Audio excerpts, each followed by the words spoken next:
तरी चालेल, फक्त मरता वेळी एकदा तरी राम म्हणा. एकदा जरी राम म्हटले ना, तुमचं सगळं पाप जळून खाक होते. आणि संत सांगतायत, घेता घेता विठोबाचे पर्वत जळती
तुझ्यासाठी इतकं पाप केलं, तुला एक बंगला हवा तर 2-2 बंगले मी बांधून दिले, इतकं पाप मी तुझ्यासाठी केलं, तू माझ्या पापात वाटेकरी होती का? आईने सांगितलं, बघ वाल्या, तू जेव्हा पाप करत होतास ना तेव्हा तुला मी सांगत होते की तू इतकं पाप करू नको, तुझ्या पापात कुणीही वाटेकरी होणार नाही, मी देखील तुझ्या पापात वाटेकरी होत नाही.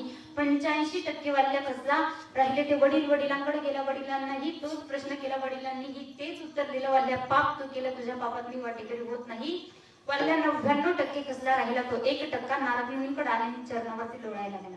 महात्मा, तुम्ही म्हटले तसं झालं, आता माझ्या पापात कुणीही वाटेकरी व्हायला तयार नाही, मला माझ्या जीवनाचा उद्धार करायचा आहे, याच्यावरती मला तुम्ही काहीतरी मार्ग सांगा की जेणेकरून माझ्या या जीवनाचा, मी जे इतकं पाप केलं त्या पापाचा उद्धार होईल, माझ्या जीवनाचा उद्धार होईल, याच्यासाठी मला तुम्हीच काहीतरी मार्ग सांगा. त्यावेळेस वाल्यापुळ्यानं नारद मुनींनी सांगितलं, हे बघ वाल्या, तुला जर वाटत असेल ना तुझ्या जीवनाचा उद्धार व्हावा तर याच्यासाठी एकच काम करायचं, याच क्षणी आणि आत्तापासून आणि याच क्षणापासून भगवंताचं नामस्मरण तू चालू करायचं, राम राम राम म्हणत राहा. तू जर राम राम म्हणत राहिला तर तुझ्या जीवनाचा उद्धार होईल. वाल्याकुळी भजनासाठी बसला पण तोंडात राम येईना, सारखं मरा मरा मरा मरा मरा, कारण माणसाची ती मारली होती वाल्यानं, म्हणून तोंडात राम येत नव्हतं, सारखं मरा मरा. वाल्या म्हणतो, महात्मा तोंडात राम येत नाही, आता मी काय करू? महात्माने सांगितलं, मरा मरा म्हणत राहते, मराच कधी राम होईल हे देखील तुला कळायचं नाही. वाल्याकुळी भजन करत बसला. दुसरे वेळेस नारद मुनी तिथून चालले, कानावरती नामस्मरणाचा आवाज येऊ लागला, राम राम राम असं नामस्मरणाचा आवाज येऊ लागला. इकडे तिकडे पाहिलं, कुठेच कोणी दिसलं नाही. एक वारुळ दिसलं, महात्माने वारुळ ते बाजूला सारलं, त्या वारुळातून तेज पुंज उजेड असा बाहेर पडला आणि त्या वाल्याकुळीला उठवलं, सांगितलं, वाल्या उठ, तुझ्या जीवनाचा उद्धार झाला, फक्त एकच काम करायचं, राम जन्माला येण्याच्या अगोदर रामाई लिहायचं, आणि जसं रामाई लिहिशील तसं माझ्या प्रोग्राम चंद्रांना वागावं लागेल. कधी सांगितलं? तेव्हा देवाचा जन्मही झाला नव्हता. ही नामाची ताकद आहे. म्हणून आयुष्यभर तुम्ही नामस्मरण नाही केलं ना तरी चालेल. चालेल कसं चालेल? तुम्ही नामस्मरण करा, फक्त मर्तवी जर भगवंताचं नामस्मरण जरी केलं ना तरी तुमच्या जीवनाचा उद्धार झाल्याशिवाय राहणार नाही. विठ्ठल विठ्ठल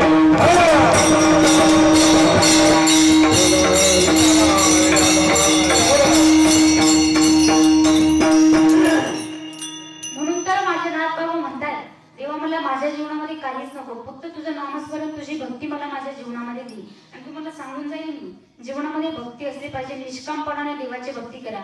जर निष्कामपणाने देवाची भक्ती केली ना तर देवाला आपल्या जवळ यायला अजिबात वेळ लागत नाही, अजिबात. पण भक्ती तशी असली पाहिजे आपली, कारण आज या कलियुगामध्ये फार लोक जास्तीत जास्त सकाम भक्तीला महत्व देत आहेत. भक्ती करा कशी? जशी भक्ती माझ्या जगद्गुरु तुकोबारायांनी केली तशी भक्ती करा. कशी? जशी भक्ती माझ्या ज्ञानोबारायांनी केली तशी.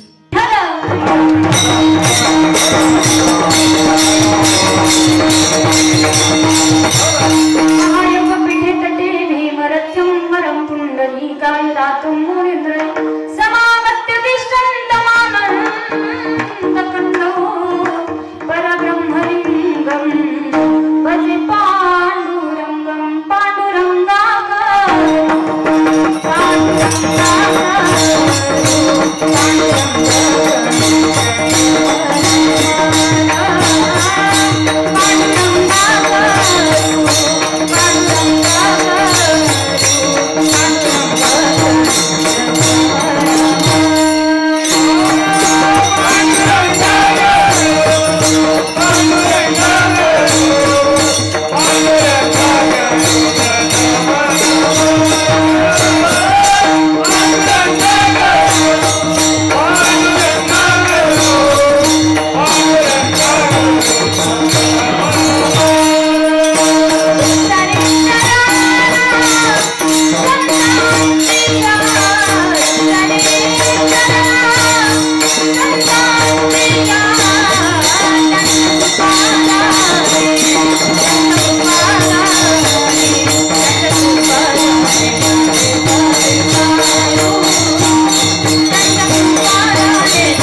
स्वामी में राधे जी को दास, जन्म जन्म मोहि दीजियो हमें वृंदावन को वास।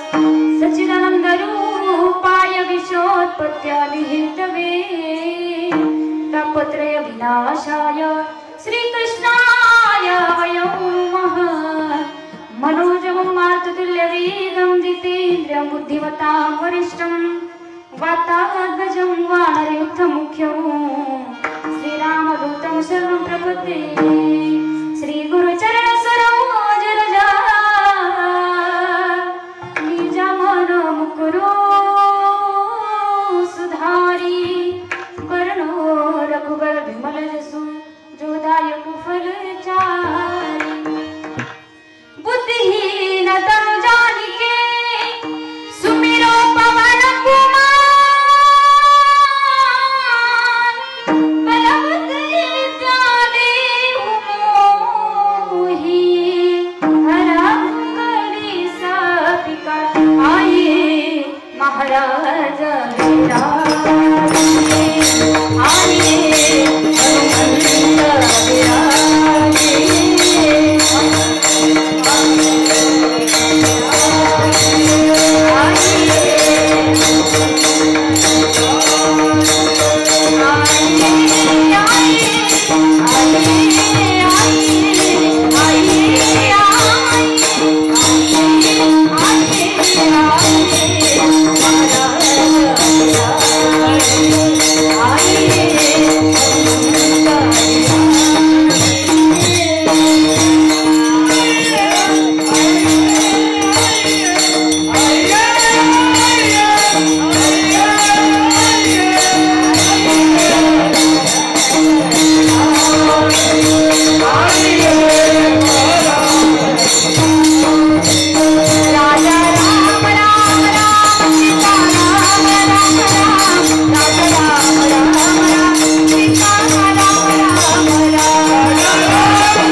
जन्माला आले, पण चतुर्भुज रूप घेऊन देव जन्माला आले. देवाने सांगितलं, बाबा मला एका टोपलीमध्ये घाला आणि मला काय करा, गोकुळामध्ये नेऊन मला घाला, तुम्ही इथे ठेवू नका. कारण हा जो कंस आहे ना, हा मला जिवंत ठेवणार आहे, मला मारून टाकणार आहे. त्याच्यामुळे तुम्ही मला एका टोपलीत भरा आणि नंद बाबाच्या वाड्याला तुम्ही नेऊन ठेवा. मग माझ्या वसुदेवानं भगवंताला एका टोपलीमध्ये भरलं आणि वसुदेव निघाले. यमुना पार करून जायचं होतं, रात्रीची वेळ होती, यमुनेमध्ये शिरले. पण भगवान वसुदेव जशी यमुनेमध्ये शिरले, भगवंताला घेऊन जशी यमुनेत शिरले ना, तसं यमुनेचं पाणी हळूहळू वाढायला लागलं. पाप वाढल्याच्या नंतर ही पृथ्वी गायीच्या रूपात ब्रह्मदेवाकडे गेली आणि ब्रह्मदेवाला सांगितलं की आता या पृथ्वीवरती देवाचा जन्म हा झालाच पाहिजे.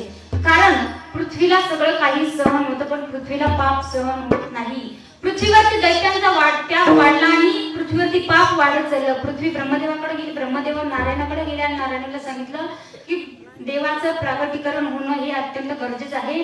कारण या पृथ्वीवरती फार पाप झालेलं आहे आणि ते पाप आता पृथ्वीला सहन होत नाही, ते पाप या धरणी मातेला सहन होत नाही. याच्यासाठी आपल्याला देवाचं प्रागटीकरण करणं गरजेचं आहे. मग इकडे मथुरेमध्ये कंस राजा होता, त्या कंसाची बहीण देवकी. त्या कंसाची बहीण देवकी, तिचा विवाह, ती उपवत झाली आणि तिचा विवाह करायचा. तर तिच्यासाठी मुलगा शोधत असताना कंसाची बहीण देवकी, मग वसुदेव त्यांना दिसले. तर मग त्या कंसानं काय केलं, आपल्या देवकीचं लग्न त्या वसुदेवाशी लावून दिलं.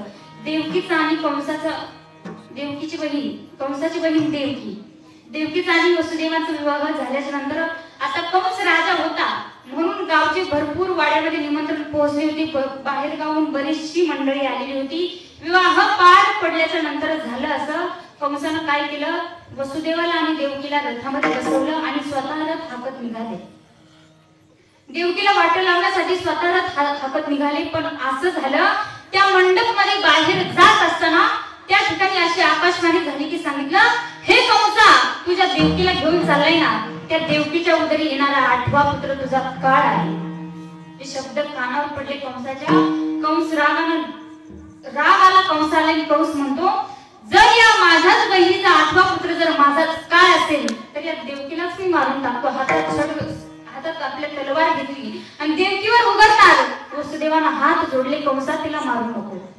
आमच्या उदरी जेवढे काही मुलं येतील, आमच्या पोटी जेवढे काही मुलं जन्माला येतील ना, सगळी मुलं आम्ही तुझ्या ताब्यामध्ये देऊ, पण देवकीला काही मारू नको. मग कंसानं काय केलं, वसुदेवाला आणि देवकीला एका बंदीशाळेमध्ये टाकलं. कारागृहामध्ये त्यांना त्या दोघांना टाकलं आणि दोघांना टाकल्याच्या नंतर वसुदेव आणि देवकी दोघं कारागृहामध्ये बंद केले. कारागृहात बंद केले. मग दिवसेंदिवस वाढत चालल्याच्या नंतर वसुदेव देवकींना पहिला मुलगा झाला. पहिला मुलगा झाल्याच्या नंतर लक्षात आलं की नारद मुनी हे कळीचे नारद आहेत, मी तुम्हाला सांगितलं. मग नारद मुनींच्या लक्षात आलं की वसुदेव देवकीच्या उदरी एक मुलगा जन्माला आलाय. मग नारद मुनी गेले कंसाकडे, कंसाला सांगितलं त्यांच्या उदरी एक मुलगा जन्माला आलाय, असं होऊ शकतो, जर 8वा जन्माला आलं तर तुझं मरण आताच निश्चित आहे. त्याच्यामुळे लक्षात घे, त्यांच्या उदरी एक मुलगा जन्माला आलाय, आताच जा आणि त्याला मारून परत ये. मग कंसानं सांगितलं की त्या मुलाला माझ्याकडे घेऊन ये. कंसानं त्या मुलाला मारलं. पुन्हा दुसरा जन्माला आला, तिसरा, चौथा, 5वा, 6वा असे 6 मुलं जन्माला आले. त्या कंसानं 6ही मुलांना मारून टाकलं आणि 7वी मुलगी रोहिणी उदरी पाठवली आणि आता 8वा गर्भ देवकी मातेला राहिला. 8वा गर्भ राहिल्याच्या नंतर दिवसेंदिवस वाढत चालले. तो गर्भ हळूहळू वाढायला लागला. लक्षात आलं की हा 8वा माझा काळ आहे. कंसाच्या लक्षात आलं. सगळे जेवढे काही बाहेर चौकदार होते, सगळ्या चौकदारांना सांगितलं की सगळ्यांनी सावध राहायचं. आता देवकीच्या उदरी 8वा जो जन्माला येणार आहे, तो 8वा माझा काळ आहे आणि तोच आपल्याला मारून टाकायचा आहे. याच्यासाठी सगळ्यांनी सावध राहायचं. मग सगळेजण अगदी सावधपणाने झोपायचे, सगळेजण सावध राहायचे. हळूहळू देवकी मातेचा गर्भ वाढायला लागला. 6, 7, 8 महिने झाले. देवकी मातेच्या उदरामधला जो गर्भ होता तो गर्भ मोठा झाला आणि आता भगवान परमात्म्याचं प्रागटीकरण होणार. मग काय झालं, अचानकपणे सगळ्यांना झोपा लागल्या. जे काही पहारेकरी होते सगळ्यांना झोपा लागल्या. कड्या कुलपा आपोमध्ये गळून पडली. कंसाला देखील झोप लागली. फुलं वाटून घ्यायचं, एक जणच वाटा सगळ्यांना. विठ्ठल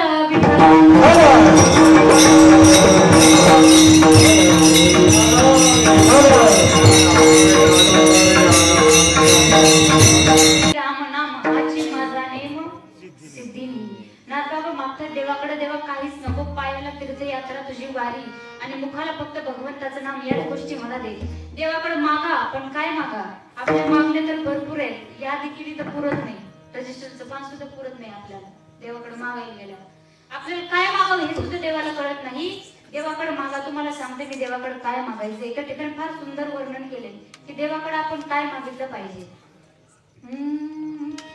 गळ्यामध्ये माळ दे, हातामध्ये टाळ दे, गळ्यामध्ये माळ दे, हातामध्ये टाळ दे, देवा मला एक तारी अशी संध्या दे, देवा मला एक तारी अशी संध्या दे, संगीताचे ज्ञान दे, कंठामध्ये ज्ञान दे, संगीताचे ज्ञान दे, कंठामध्ये ज्ञान दे, तुझी कृपा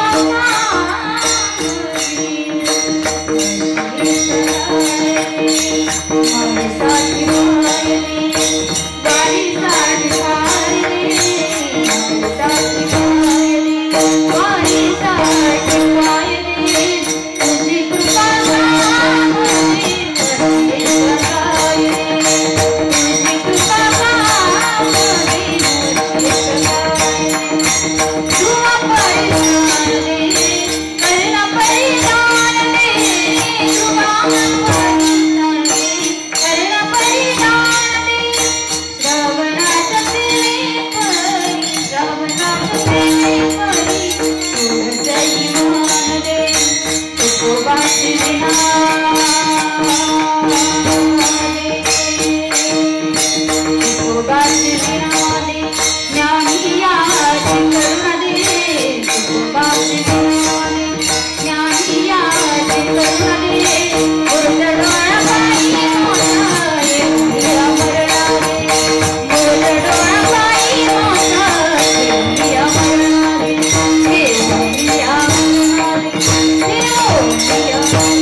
गळ्यामध्ये माळ दे, हातामध्ये टाळ दे, गळ्यामध्ये माळ दे.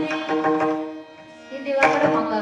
देवाला म्हणा, देवा मला काहीच नको, फक्त तुझं नामस्मरण माझ्या जीवनामध्ये घडू दे, तुझी भक्ती मला माझ्या जीवनामध्ये घडू दे. दादा मी तुम्हाला सांगत नाही सगळी कामं सोडून द्या, फक्त भजनच करत बसा असं मी म्हणत नाही. कामामध्ये काम काही म्हणा, कारण माझे नाथ बाबा तर एवढं सुंदर सांगतात हरिपाठात, उठता बैसता हरी बोला, पांडता कांडता हरी बोला, सर्व कार्य करता हरी बोला. तुम्ही जे कुठलं कर्म करत असाल फक्त संतांचं नाव घ्या, फक्त भगवंताचं नामस्मरण करा. नाथ बाबा देखील सांगतायत आणि ह्या गोष्टी देवाकडे मागा. देवाकडे काय मागावे हे आपल्याला कळत नाही. आपल्या मागण्यात फार विचित्र विचित्र असतात. असेच तिघ जण एका घनदाट जंगलामध्ये गेले आणि त्या नागेश्वराचं मंदिर होतं. तिघ जण गेले, एक गुजराती, एक मारवाडी आणि एक मराठी. हे तिघ जण गेले. गेल्याच्या नंतर देव भगवंताची प्रार्थना केली, भगवंताची आराधना केली. नागेश्वर भगवान प्रगट झाले. आता भोळा देव लगेच प्रगट होतो. देव प्रगट झाले आणि देव म्हटले, बोल भक्त तुला काय पाहिजे. पहिल्यांदा मारवाड्याला विचारलं, तू बोल तुला काय पाहिजे. आता मारवाडी फार चंचल असते, कामात परफेक्ट असते. ते इथं कोण नाही ना, फार परफेक्ट असते ते. मग त्यानं देवाने विचारलं, बोल भक्त तुला काय पाहिजे. मारवाडी म्हणला, देवा इतका पैसा दे की दिल्लीला जाऊन धंदा करतो. देव म्हणले, तसाच तू डायरेक्ट दिल्लीत पोहोच. कामाला लागला. पुन्हा दुसरा गुजरात होता, त्याला म्हटलं, बोल भक्त तुला काय पाहिजे. तो म्हणे, देवा मला काहीच नको, फक्त इंद्राच्या दरबारात नेऊन घाला. देव म्हणले, तसाच तू लगेच तो इंद्राच्या दरबारात. आता हे तिसरा मराठीच होतं. याला विचारलं, बोल भक्त तुला काय पाहिजे. ते म्हणले, थांबा देवा तंबाखू चोळले. हे एवढे विचित्र माणसं आहे ती. आता देवाला थांबवलं तंबाखू चोळूस तर येणार. देवा थांबा 2 मिनिटं. म्हणजे तंबाखू चोळीन तोंडात टाकली. म्हणे, देवा ते 2 होते तोपर्यंत मला काही वाटलं नाही. देवाने विचारलं, तुला काय पाहिजे. तो मराठ्याचा माणूस सांगतो, देवा हे 2 होते तोपर्यंत मला या जंगलात काय वाटलं नाही. म्हणजे 2 जण जेव्हापासून गेलेत ना तेव्हापासून माझा बीपी स्लो झालाय. कारण हे जेवढं घनदाट जंगल आहे, त्या जंगलात मला सोबत कोण नाही, त्याच्यामुळे त्या दोघाला वापस घेऊ. या अशा आपल्या मागण्या असतात. देवाकडे मागा. मी तुम्हाला सांगितलं, गळ्यामध्ये माळ दे, हातामध्ये टाळ दे, गळ्यामध्ये माळ. देवाला म्हणा, देवा देवा मला एक तरी अशी संध्या कर दे, संगीताचे ज्ञान दे, कंठामध्ये ताळ दे, संगीताचे ज्ञान दे, कंठामध्ये ताळ दे. त्या गोष्टी देवाकडे मागा झाला. कारण मी नेहमी सांगत असते, भगवंताचं भजन करा, भगवंताची भक्ती करा, भगवंताचं नामस्मरण करा. कारण याची ताकदच एवढी आहे, आपल्याला तारल्याशिवाय राहत नाही. मी नेहमी सांगत असते, सध्या जगामध्ये 2 जाती आहेत, एक स्त्री जात आणि एक पुरुष जात. तुम्हाला कंटाळा आला ना? नाही आला? नाही सांगत बाबा, आता आवडेल.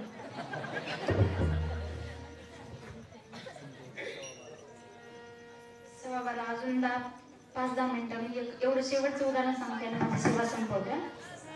कारण आमचं हे रोजच आहे. इथं उभा राहून कंटाळ येतो. 2 तास बोलायचं सोपं नाही. आपली गालट थरकाप सुटतोय.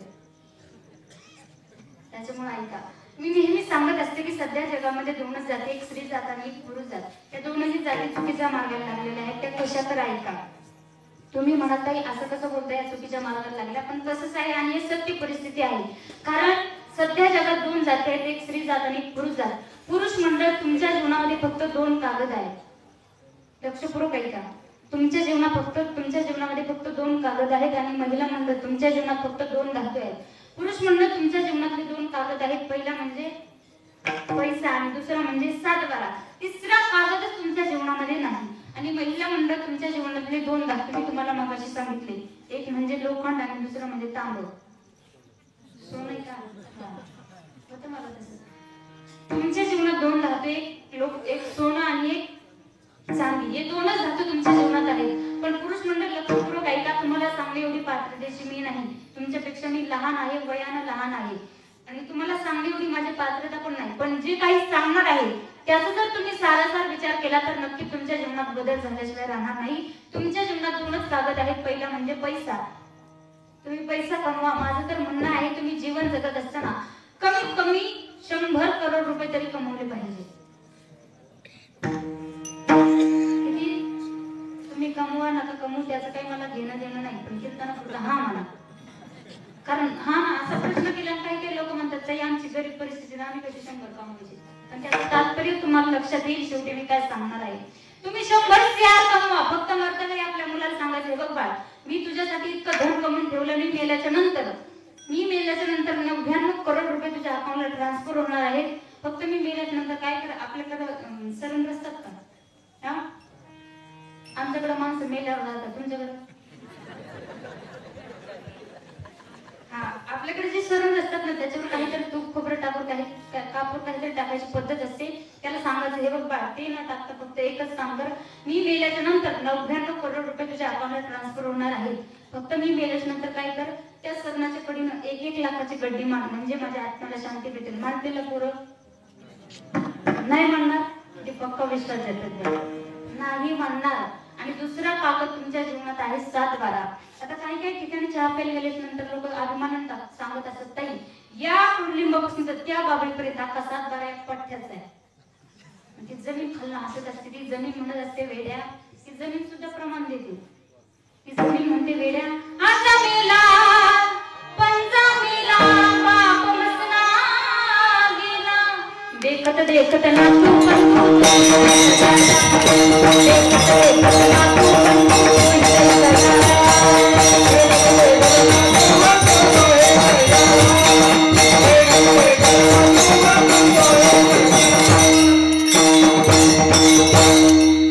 ती जमीन सांगत असते वेड्या तुझा पंजाही गेला तू देखील म्हणायचं ही जमीन माझी आहे. तुझा आजही गेला तू देखील म्हणायचं ही जमीन माझी आहे. तुझा बापही गेला तू देखील म्हणायचं ही जमीन माझी आहे. आता तूही आला तूही म्हणतो ही जमीन माझी आहे मी तुमची नाही. याच्या पुढे ऐक की उलट तुम्ही मेल्याच्या नंतर तुमचीच मुठभर माती होणार आहे आणि माझ्यात मिसळणार आहे. काय सोबत येणार आहे आपल्या पुरुष मंडळ, काय सोबत येणार आहे आपल्या. मग कमवायचं का नाही कमवायचं देतात सोडून. आता तुम्ही थांबा त्यांची वारी महिला मंडळ. आता तुम्ही लक्षपूर्वक ऐका. तुम्ही जीवन जगत असताना कमीत कमी 50 तोळे सोनं तरी घालावं. 50 म्हटल्यावर किती हसू येते. तुम्ही 50 तोळे सोनं तरी घालावं. फक्त आपल्या मर्तवी आपल्या सुनबाईला म्हणायचं सुनबाई आईसारखी सेवा केलीस तू माझी, त्याच्यातले 25 तोळे तुला म्हणजे रेटन का सुनीला म्हणायला याच्यातले 25 तोळे तुला 24 तोळे लेकीला. फक्त मी मेल्याच्या नंतर 1 तोळा सोनं माझ्या तोंडामध्ये टाक म्हणजे माझ्या आत्म्याला शांती भेटेल. टाकतील ना सोनं? हा नाही टाकणार मग अशा कशा करून आणल्या. दादा मला माहिती आहे बाई मेल्याच्या नंतर बाईच्या तोंडात सोनं टाकतात. किती टाकतात? 1 तोळा 1 मणी. यांना दाखव की असं बाई मेल्याच्या नंतर बाईच्या तोंडात 1 मणी घालतात. तोही फुटकाच घालतात आणि म्हणतात हे 50 तोळे घातलं काय सोबत येणार आहे तुझ्या. या बाया एवढ्या विचित्र आहेत. तिथलं काही नाही आमच्या तिकडचं इथलं काही तिकडे गेले की तुमचंच. या बायका एवढ्या विचित्र आहेत का. सावळे गेलं काय करतात तोंडाकडची बाजू सावरतात. सापडला तर सापडला तोही फुटका. संत सांगतात पुसणेही होते फेडून या माझी नाही संतांची भाषा आहे. संत सांगतात आपल्या सोबत काही येणार नाही. जन्माला येताना काही सोबत घेऊन आलो नाही आणि जातानाही काही घेऊन जाणार नाही. त्याच्यामुळे काही कमवायचं नाही. कमवा आपण मर्यादित धन कमवा आणि भगवंताच्या नामस्मरणासाठी प्रवृत्त व्हा. विठ्ठल विठ्ठल.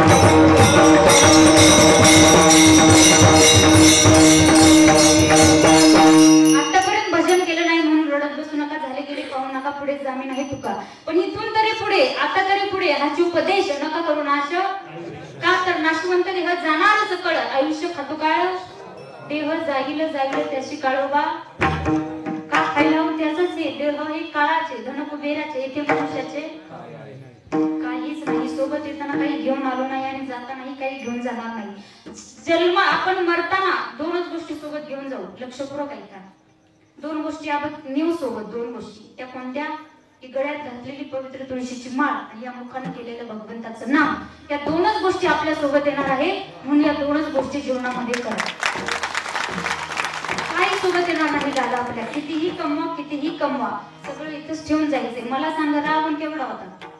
उंचीनं नाही संपत्तीनं सोन्याच्या घरात राहत होता रावण, पण मेला काय सोबत घेऊन गेला का? कवडीचं तरी, कवडी तरी सोबत नेली का? काही सोबत येत नाही. रावणापेक्षा दाखवले खालचे, इतकं सोनं तर आपल्याकडे नाही.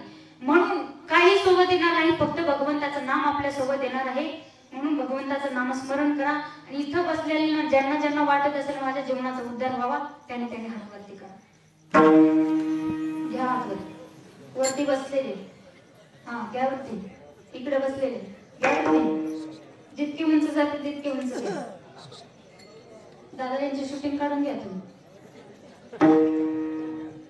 असेच ठेवा. मामा चला आपण चहा पिऊ.